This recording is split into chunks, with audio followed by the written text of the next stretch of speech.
An organic farmer is suing his neighbour for contaminating his Kojonup property with genetically modified canola. Steve Marsh was stripped of his organic accreditation late last year after government testing confirmed the GM crop had blown onto his farm.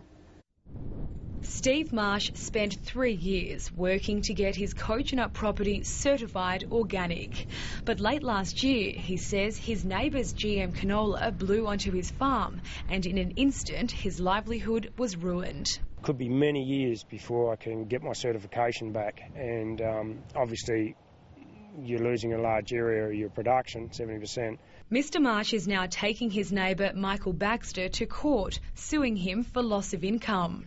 The GM industry can't contain and control its technology, and that's been proven. Now, there's serious questions over whether it can coexist in the current arrangement. Both farmers have hired lawyers in what's believed to be the first case of its kind in WA.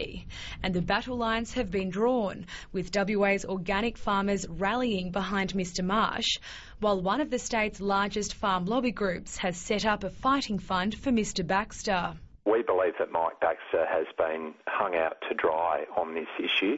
We have supported him on behalf of the industry. The state government approved the cultivation of GM canola for the first time last year. This is again an example of farmers having to coexist together, and industry itself will have to work through these challenges with government supporting them in that.